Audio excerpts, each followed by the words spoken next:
Good evening, good afternoon, and good morning, everyone. Um, Welcome to the 26th Conversation Hour by DCW. Let me begin with introduction of DCW, Deban Community Wikimedia.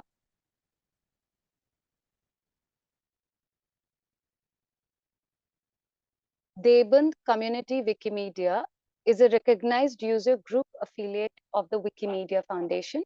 It takes its name from the Deoband Islamic Seminary and aims at improving Wikipedia and its sister projects with knowledge and information related to, but not limited to, global Muslim academia, scholarship, history, and culture at a global level in any language.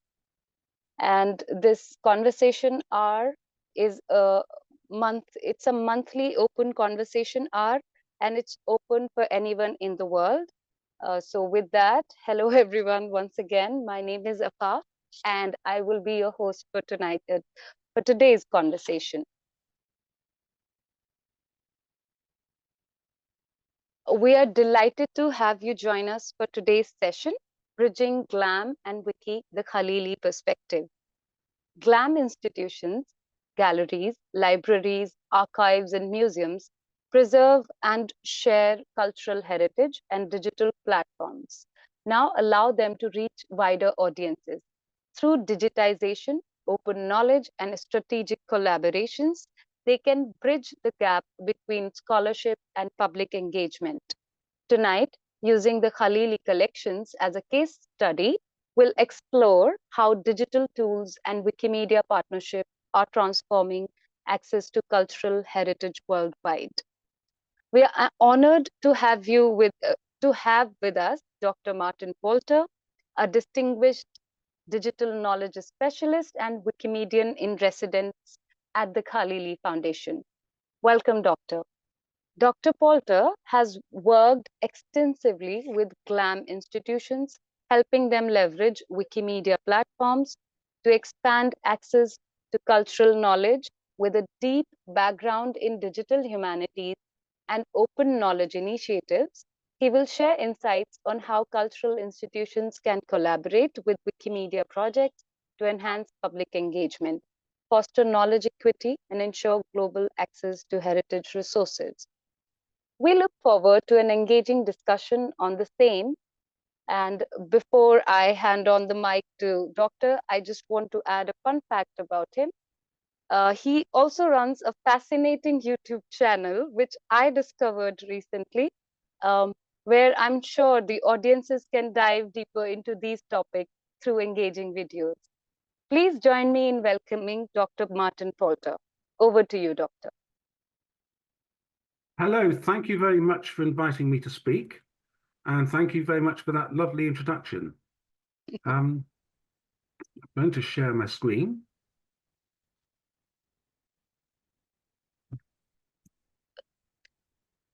So as that kind introduction said, yes, this talk is about cultural institutions and Wikimedia platforms and how they can work together and for mutual benefit.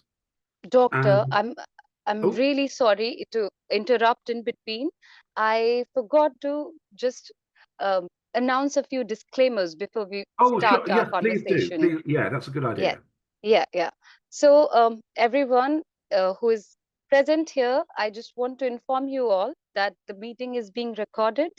And the second is that the collections about which Doctor would be talking about um, have a bit of artifacts, had in fact a bit of artifacts or art from Islamic countries and time periods.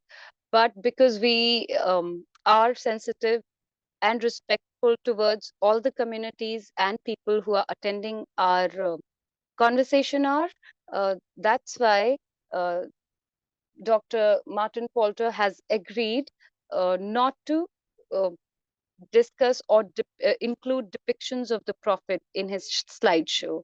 I think that's all. And I'm sure we're going to have a rich discussion from which we're going to learn. So with it, let's begin.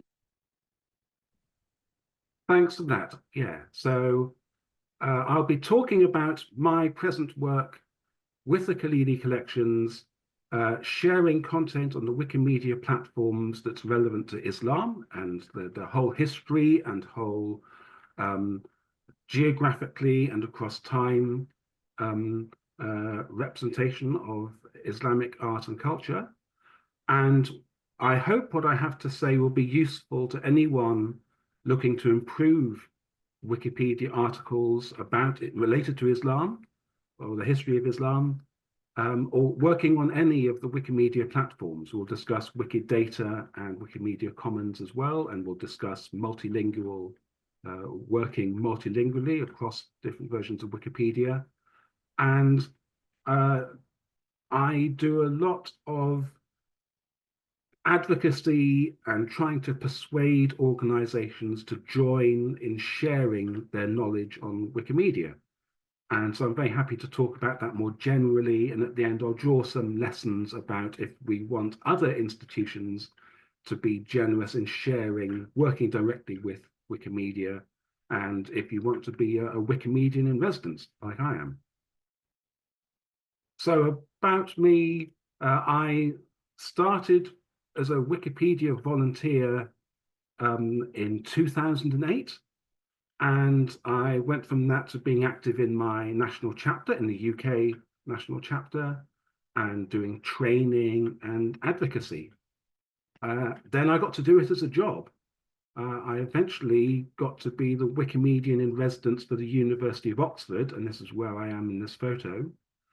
That involved working with collections of art, um, collections of manuscripts, working across multiple institutions, because the University of Oxford has many, many libraries. It has 4 museums and, of course, many research projects. So I would talk to researchers about how their work could be more visible to the world, visible on Wikimedia. And just over 5 years ago, I took up my current post at the Khalili Collections. So I'm paid a day and a half a week to improve Wikipedia and other Wikimedia platforms, specifically in cultural diversity. So my job is to diversify the art and culture that people encounter on Wikimedia beyond the Western, the European culture that tends to dominate. And my patron, and where the name Khalili comes from, is this chap, Sir David Khalili. He was born in Iran, left in the 1960s, and for a long time has been living in Britain. He's best known as an art collector. He's also written lots of books. He's written a textbook on a history of Islamic art and architecture, which has been published in English and Arabic. And what he does now is he's a philanthropist. He gives, he supports good causes. So he uses his art collections to support cultural diversity, to expose people to maybe cultures that are different from what they've seen, and especially Islam, to present views of Islam that are different from what you'd get from, say, the news coverage in Western media of the topic. If you're aware of UNESCO, which is the United Nations Organization for Education, Science and Culture, he's a goodwill ambassador. So he's been appointed by UNESCO. He is very active promoting cultural diversity, other good causes. And with the Commonwealth, he works with the Commonwealth as well. He's great friends with the Secretary General of the Commonwealth. He promotes peace building and environmental causes. So there's a lot being done by his foundation, the Khalili Foundation. A lot of it uses Wikipedia, but we're going to focus on the collections in this talk. So there are 8 collections. So David has spent 50 years building up 8 collections, all of which are outside the mainstream of Western art. And all of them are, by some measure, the best of their type. They're the biggest, or they're the most complete, or they're the most diverse, totaling 35,000 objects. So this is really a major, globally significant art collection. Two of these collections that this talk is about are of art from Islamic countries. So that's all the Islamic countries that have ever existed. Not necessarily all of them being religious. A lot are to do with religion, and a lot of them are Qurans and so on, but they also illustrate daily life in these countries, or illustrate the lives of the sultans, the royal lives. So that's 31,000 objects of Islamic art, and definitely the biggest private collection of Islamic art, bigger than a lot of countries that have national collections of Islamic art. It really is one of the most, the biggest, most significant in the world. These collections they're conserved, they're documented, they're researched. Academic experts are employed to research the background and context and to write essays about the context of this art.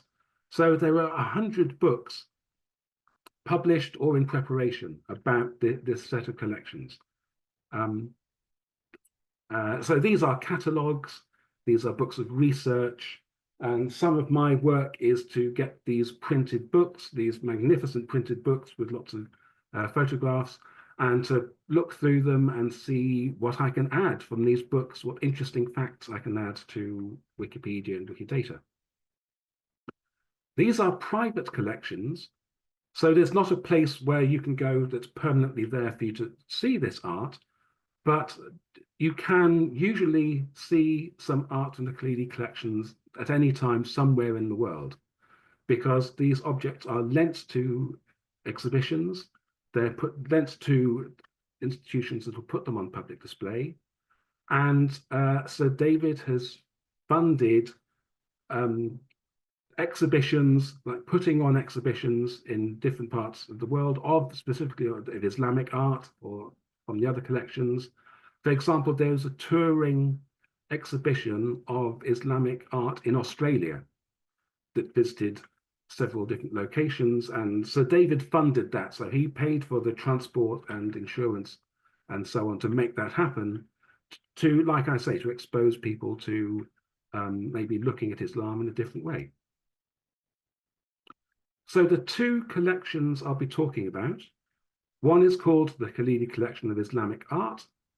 That's presently 26,000 objects. It covers from 700 almost up to the present day. And like I say, it's right across the Islamic world. But there's a separate collection on top of that, which has 5,000 objects covering a similar time period. This is the Hajj collection. So it's the Hajj and Arts of Pilgrimage. So this is one of the biggest, or the biggest collection of artworks and objects related to Mecca and Medina.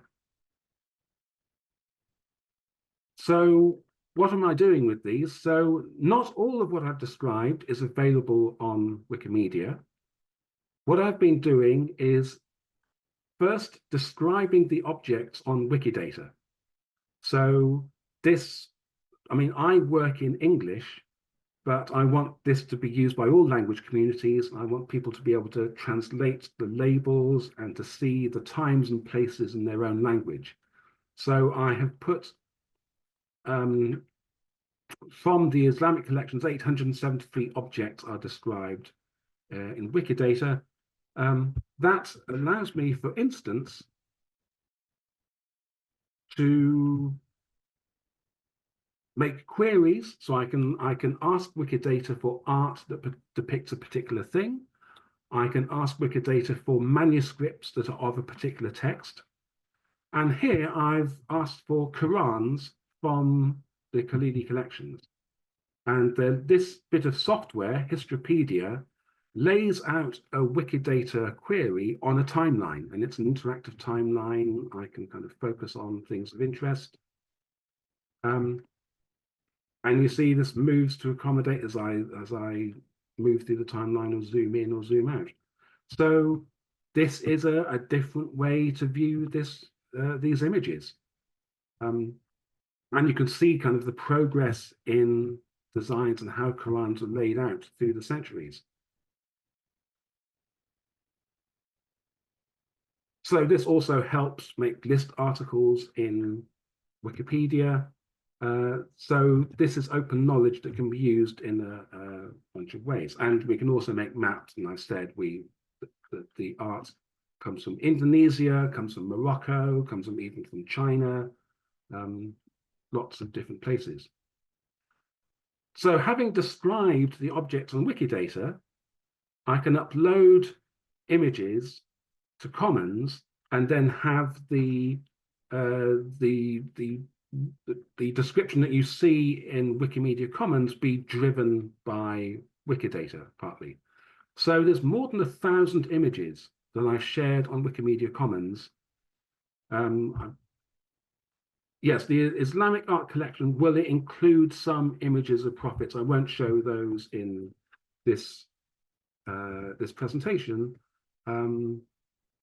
but this is the category for the Hajj collection. So, and you see lots of different kinds of things. There's coins, photographs, artwork, certificates, documents, artifacts. Yeah, we'll come later to examples of what is in the collection. So it's a minority of what's in the collections is represented on Commons so far. I'm hoping there'll be more uploads. What we've already uploaded is kind of the treasures of the collection, but I think there can be more, and partly that's generated by requests from the community. So sometimes someone will say, I want to write a Wikipedia article about a particular sultan or a historical figure, and I've seen online that the Khalili Collections on its own online catalogue has a artwork which is a portrait of this person. So you can ask me through my talk page, and I will ask. They might say no, there are different reasons for being willing to share or not, but some images have got onto Commons that way and got into Wikipedia.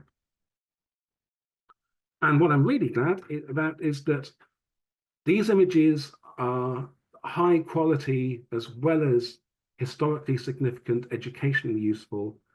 And so they do get chosen for the featured images on different Wikipedias. So they get reviewed and badged as outstanding quality, technical quality, educational significance, and beauty.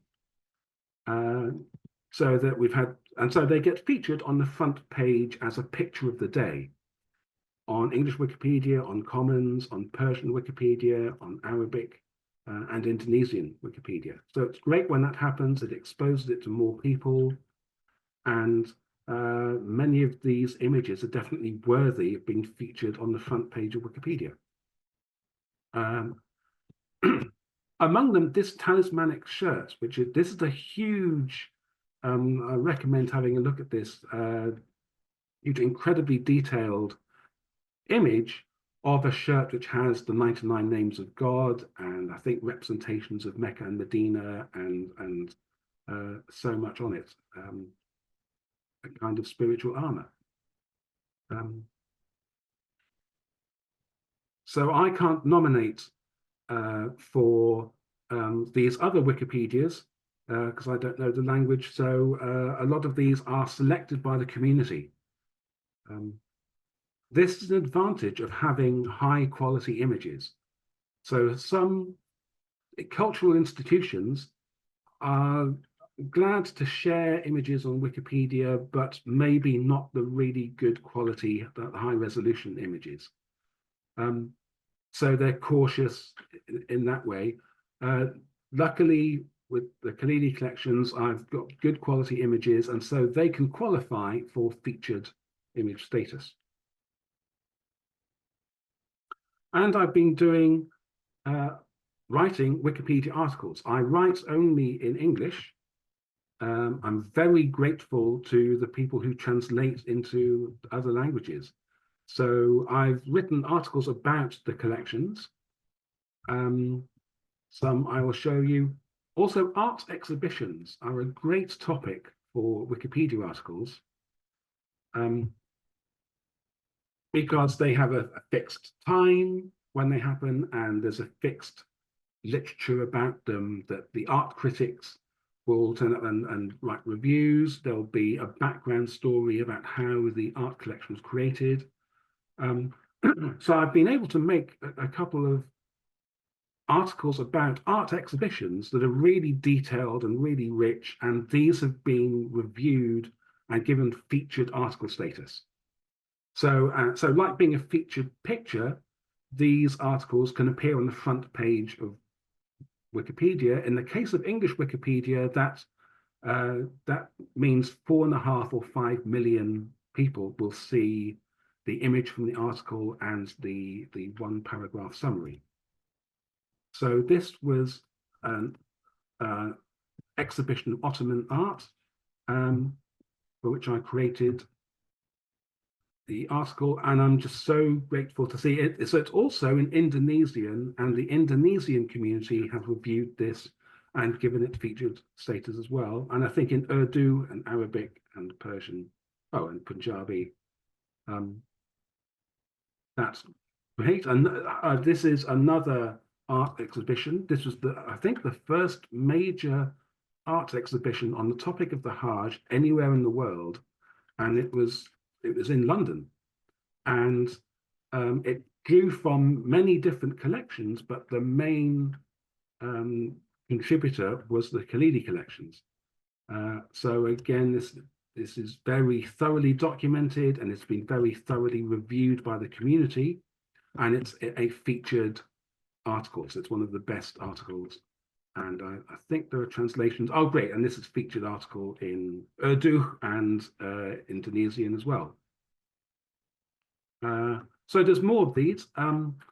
If you're into the history of Islam, I hope you find out about this guy. Muhammad Sadiq was the first person to take photographs of the Holy Land. He was doing a survey. He took a camera. A camera is very new technology. It's not long been invented. And he was really, really good at getting photographs that were really, really detailed and from really good vantage points. And so he made these collections of photographs, which were the first photographs ever taken of Medina and of the Kaaba, and they are now in the Khalili collections. So I don't think they're numbered by order, but like one of these is the first photo ever taken of the Kaaba. But he published in Arabic, not in other languages, so he's been maybe neglected a bit by history and not appreciated enough. So creating a Wikipedia biography for him goes some way to addressing that injustice. So I do Wikipedia articles about artworks, art collections, art exhibitions, artists or photographers or places where art is made, also literary works. So this Anis al-Hujjaj is a guidebook for pilgrims that was written in the Mughal court. So this person described crossing the sea from the Mughal Empire to Arabia, and there's an illustrated guide showing the pilgrims arriving at Mecca and different stages of the journey back in the 17th century. So this is an interesting bit of history. Yeah, there are some translations into other languages. The Dar al-Kiswa, another one I talked about making art. This was the the workshop in Cairo, which for a century made the textiles to cover the Kaaba, the textiles that are replaced every year. So these include the bag for the key of the Kaaba, the curtain, the text that wraps around. So this is the whole story of that workshop and how it worked and what they did there.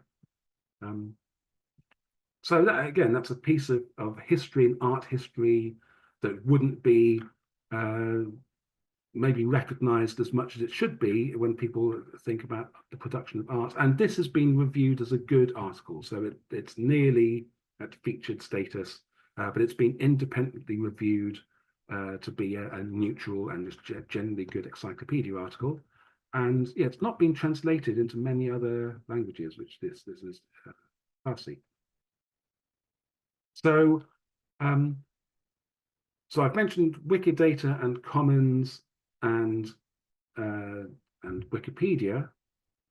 I should also mention about the art exhibitions that Commons lets me create an image gallery that reproduces the exhibition.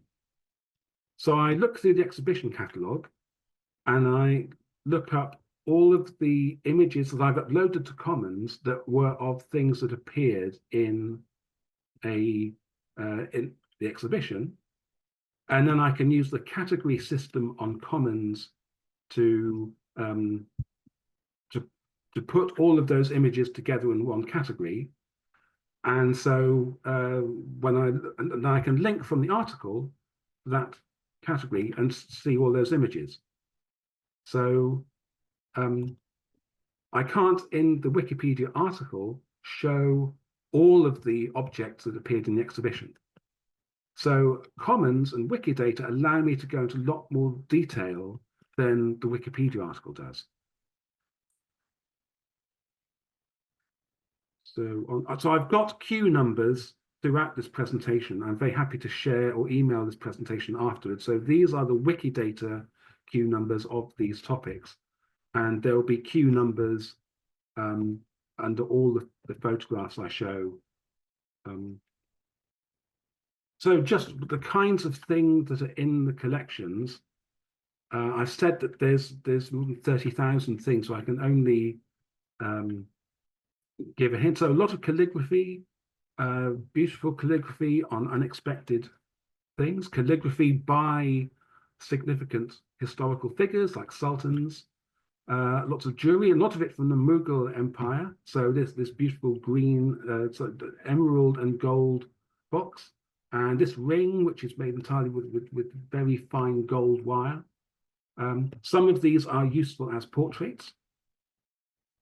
So there's a great collection of coins and jewelry and so on. Manuscripts, not just of religious texts or the Quran, but scientific, historical texts, often interesting for their illustrations or for the tugra, the symbol of a sultan here. Lots and lots of metalwork, again, from different time periods. There's really intricate calligraphy on this bowl, which I think is the 99 Names of God, unless I'm confusing it. There's a lot of arms and armaments and military stuff, a lot of it from the Ottoman Empire, and including banners, banners and armor, and yes, bowls and so on with text on, religiously significant or otherwise. A lot of lacquer art, so like this pen box carved in lacquer. A lot of I've mentioned coins and seals, so things that have been used in court to give the imprint of a sultan to a document. Lots and lots of pottery and glassware, some of it from mosques, like a mosque lamp or a tile, some of it more functional. And as I said, there's a whole other collection about the Hajj with things like the key to the bag for the key to the Kaaba, this the pilgrim's belt.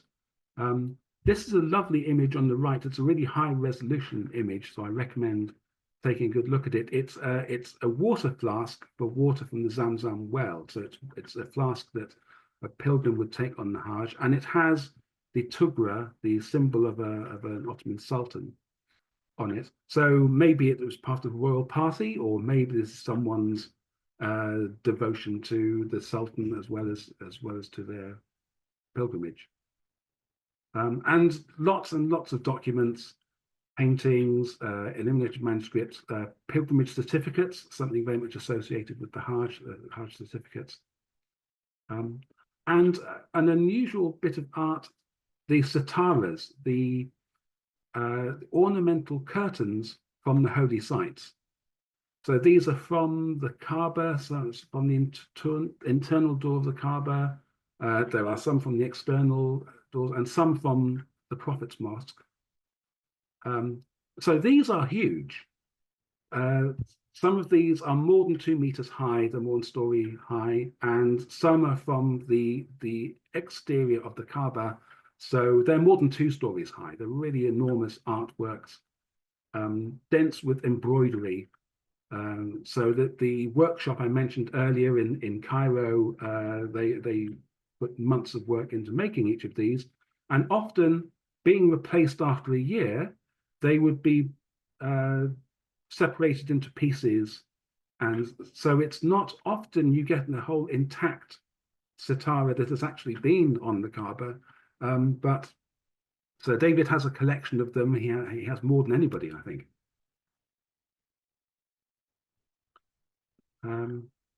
So I've used the depiction property on Wikidata to say what each artwork depicts. So all of these things have the property in Wikidata depicts the Kaaba, and so I can ask Wikidata for things that depict the Kaaba, and we'll get Qibla compasses, talismanic shirts, documents, the photographs we talked about earlier, also other things like tiles and trays. So there'll be hundreds of these. And that's an interesting way to get images that illustrate a topic. So this is great fun, and it's changing Wikipedia, and it's changing what the kind of thing that appears on the front page of Wikipedia. I urge you to contact cultural institutions and make a case to them that we are reaching maybe 5 million people a month, 5 million image views across all of the language versions of Wikipedia. And obviously it's more when we get an image on the front page of Wikipedia, that's millions more. So it's been the case for all of the cultural institutions I've worked with that they get more image views, more views on their digital images on Wikipedia than on their own website or social media, by a huge amount, by 10 times or 100 times. So Wikipedia is the main way the public encounter their collections, and it's important to get that across.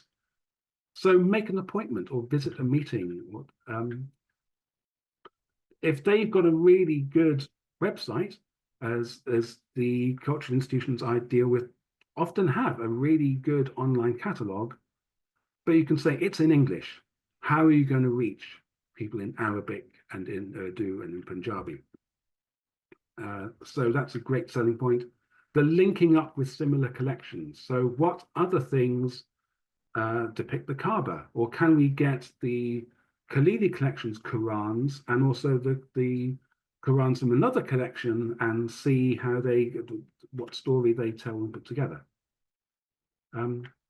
New ways to view art. So the open data and open culture encourage people to experiment. So if somebody makes a way, like I showed you with the timeline tool, if they show a way to view art that's interactive and maybe 3-dimensional and so on, if they make it for Wikidata and Wikimedia, then it will work on any art that's represented on Wikimedia, even if that wasn't anticipated. So a timeline tool may be made for completely different kind of thing, like when people were born, can be repurposed into a timeline tool of Qurans or Islamic art or whatever.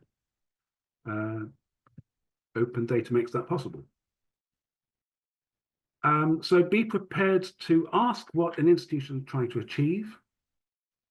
Set up a meeting with them, say what you do, say that you write Wikipedia articles, show them examples, talk about examples like my work. And I was a volunteer, and because I volunteered so much, I was the obvious person to hire when a paid job became available. So it's worth offering help as a volunteer. And then if the institution recognizes, oh, we need to do this properly, and we need to do this in a formal relationship with Wikimedia, and we need to employ somebody to do this work, then you show, hello, I've got those skills which are quite rare, and I can do that. And then maybe you can talk about being paid or getting consultancy money. And just be prepared for rejection, like a lot of things, because we're innovating, we're asking people to change the way they work and to be more open. And that's scary for a lot of institutions because they like control. They will think in the first instance about getting everybody to their site. And you've got to tell them, no, it's not. You've got to put information where people are looking for it. And people are looking for it on Wikipedia. People will encounter art on Wikipedia if they've never heard about the collection. They're looking up something completely different. And whether you succeed might just come down to personality. So often an institution seems the right institution for us to be working with, but the person in charge just doesn't like Wikipedia. So you just move on and spend your efforts somewhere else. Somewhere else, you may not have thought of them as the ideal place to work with, but there's someone in there, maybe the head of the organization is really keen about Wikipedia and can be persuaded. Or maybe they've got some misconceptions about Wikipedia. They've heard bad things about Wikipedia. But if somebody just talks to them and shows them how Wikipedia actually works, they can come around and they can work with you. So that's my recommendation. So please take this material, which is freely shared, and use it in the Wikimedia platforms. Please reach out. I'm very happy to talk about that process of getting other cultural institutions on board, or to answer any questions about what I've been talking about so far.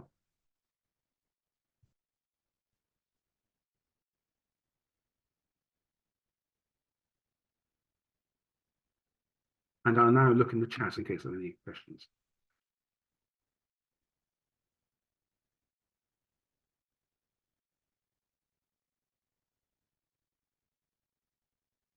What a fascinating presentation. I had a lovely time listening to every bit of it, Dr. Poulter. I'm sure the attendees that we have here with us today, they would have some questions or feedback. Please feel free to ask Dr. Poulter any questions, queries, or feedback that you have regarding the presentation that he gave.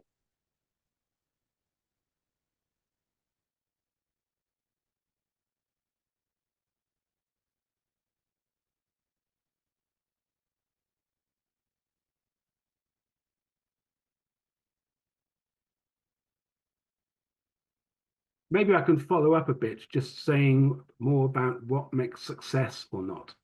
So in the UK, we have these big public, well-funded public institutions, but public funding has been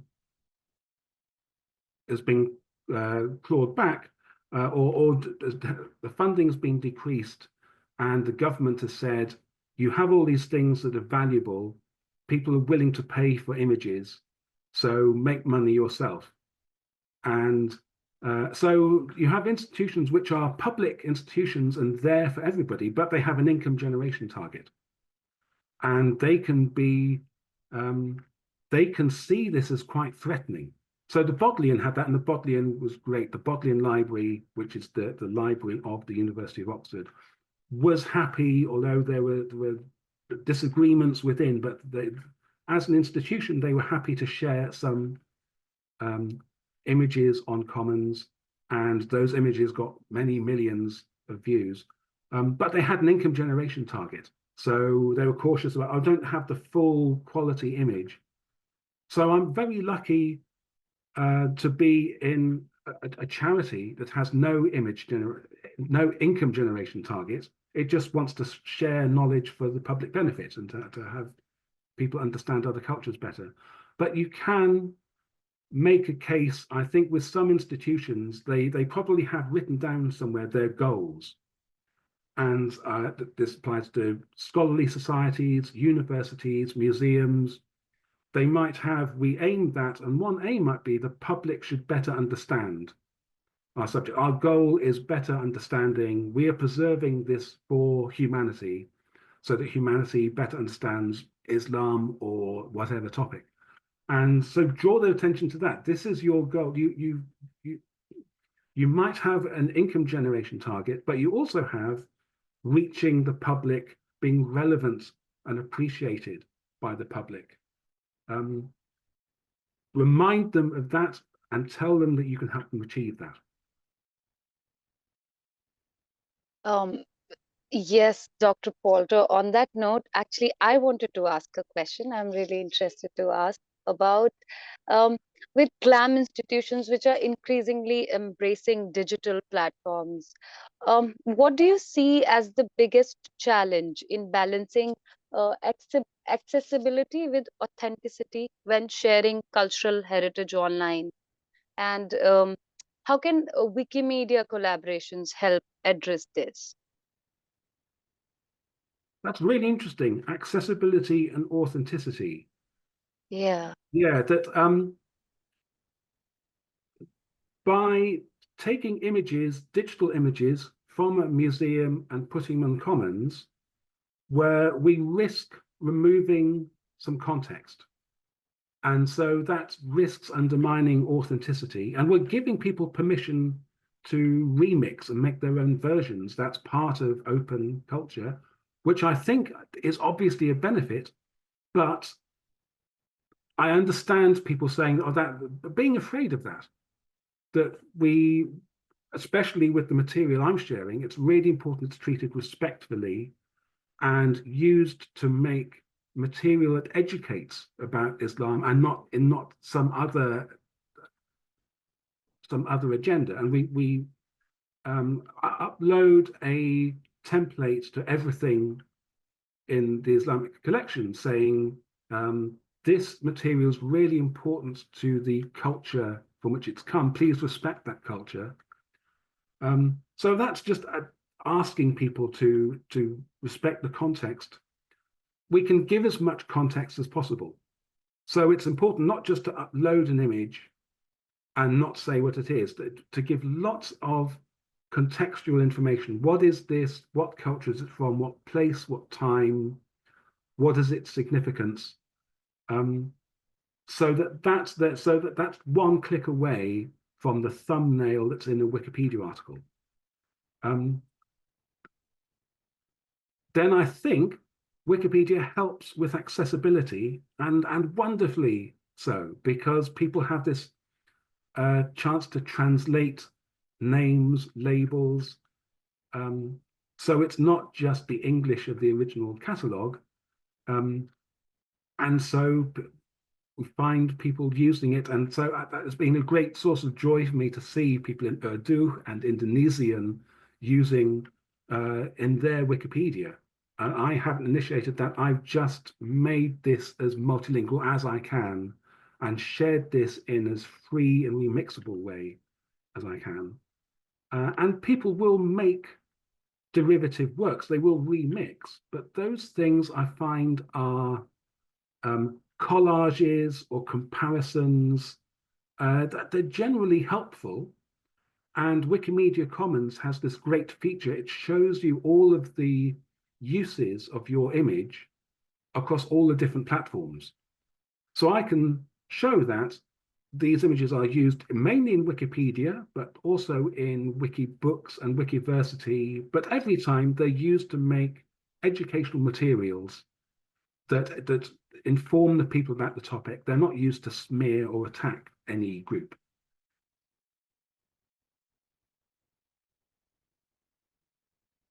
I hope that answers the question about, so because accessibility and authenticity, those are huge concepts. So I hope I've addressed the intention of the question. Yes, I understand that. And actually, when you're talking about institutions, there's another thing that's coming to my mind, which is I myself come from an institute, so it's a central university. They have their own collection of art and books, a lot of stuff that they have. So is it possible for these institutions to collaborate with Wikimedia if I, as a student, approach someone from the university? Will Is there a possibility of that, and how to go about doing that? I would be really happy if you tell me a little more about it. There's definitely an opportunity, and some of the most valuable collaborations are with special collections within a university or with a university library of the type you said, because maybe they'll have unique material which isn't anywhere else. And because they're not one of the big museums, the big galleries that everybody thinks of, or when they're talking about manuscripts or art or so on, people won't think to look there. So if I'm looking for Hmm. all the manuscripts of a particular text, there'll be places that I will think to look that may be the big names, and I might miss, oh, this university has a library, and the library has a special collection section, and this special collection section has this rare copy or unique copy of this manuscript. Hmm. So when cultural information is aggregated from many different sources, then we have tools to find, like I showed earlier, show me art that depicts the Kaaba, or show me manuscripts, all the manuscripts of a particular text. Um, so that's particularly valuable for the more obscure, the less well-known collections. And university librarians, I find some of them are the most hostile to Wikimedia, and they want to control access. Some of Hmm. them are the most idealistic and the most willing to share. So if you say, share some digital images, share some data on Wikidata, let the world know that you have this stuff, your most unique, treasured collection, they're really keen to get that message out. So talk to them, find out which they are. All right, thank you. Um, Seems like people need more awareness. I'm pretty sure I haven't talked with the librarians yet about it. I would love to have a conversation. Also, I feel there's a lack of awareness here, uh, because of which sometimes people are a bit hesitant to take part or be a part of any new initiative. So that is something that I feel is lacking here. So, yeah. It's good to find an example of what's already being done. So it's a case where nobody wants to be the first, or people are very reluctant to be the first. Um, Yeah. so the Khalili Collections were happy to share Islamic art, but they would not be happy to be the first organization sharing Islamic art on Wikimedia. So when I showed them that there were already institutions doing that, and actually there were quite a lot of images, that they were happy that so that got over. My analogy is dancing. I don't know if dancing is different cultures, but um, it takes a really confident person to be the first to get up and dance. Oh, But yeah, once it someone does. is up there dancing, then other people will dance. So I think it's very like that. You've got to show someone else is doing the kind of the risky, embarrassing, maybe socially embarrassing thing. Yeah. But now they're doing it. Now we need to sort of get on and share with them. Okay. Yes, understood. Taking that first step. So, uh, we still have 5 minutes. Uh, I would urge the audience to, if you have any questions, any queries, please feel free to ask. And if you're hesitant in asking, do type your queries, questions, feedback. It would be great if we hear from you too. So I'd recommend to everybody using the different GLAM wiki forums and spaces for discussion. So there are on, I think, Meta Wikimedia, there are GLAM wiki pages. In Facebook, I'm trying to separate from Facebook, but there is a Facebook GLAM wiki group, which is good.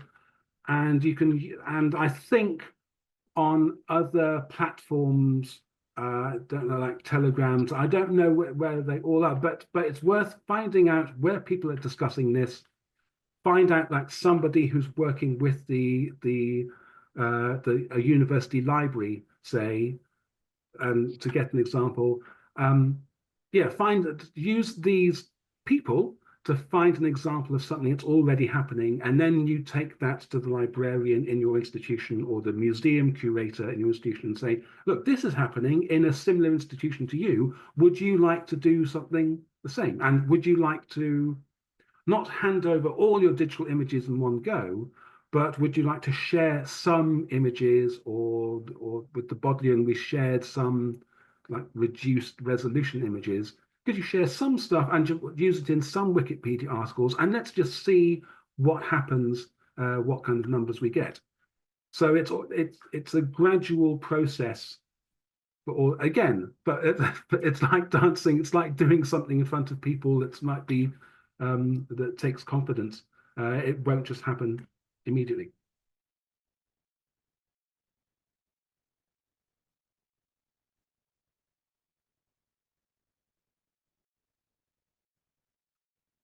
I don't have a YouTube channel about. I don't know what this is in reference to. I don't have a YouTube channel about my current work, and I had a YouTube channel many years ago,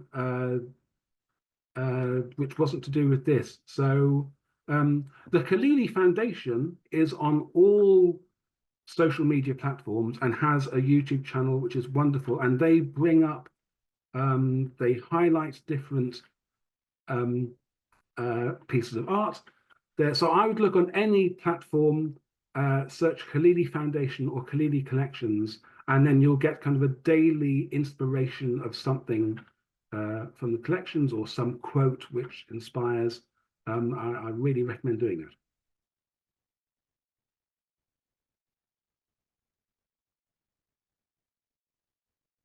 Actually, Dr. Poulter, I discovered your channel, and that's why I thought of bringing it up here. There were a few videos regarding Wikimedia, and because I haven't thoroughly gone through your videos, I couldn't check if the work that you're currently doing is available there or not. So my All right, apologies. if you search my name, Martin Yeah. Poulter from YouTube, I've done talks for different channels. So there's a playlist called Martin Poulter Speaks, and this is talks I've done to different audiences. And one of them is about sharing the world's culture through Wikidata and how Wikidata is um, really important platform for open data for us to get Hmm. cultural and historical and scientific data in one place where. So that's not on my personal channel, but it does feature me. And there are a number of YouTube videos like that. I think if you search my name on YouTube, you'll get them. Oh, yes, that is what I did. And I could see a lot of videos regarding different works that you have and the talks that you've given. Also, the TED talk that you gave. Yes, I think we're running out of time. So I would just officially want to thank Dr. Poulter for your outstanding presentation. It was a great and enriching experience for all of us. And personally, as I said, I loved every bit of it. Thank you for your time and hope we see you again sometime soon. Um, Thank you very much, everybody. Thank you, Afaf, for being a wonderful host. Thank you. okay, and I would just also like to thank everyone in the audience who joined us tonight. We are looking forward to seeing you all in our next conversation hour, which will be in the month of April, which will be in the month of March. So see you there. Um, good night to everybody. Have a good evening, and thank you, Dr. Poulter, once again.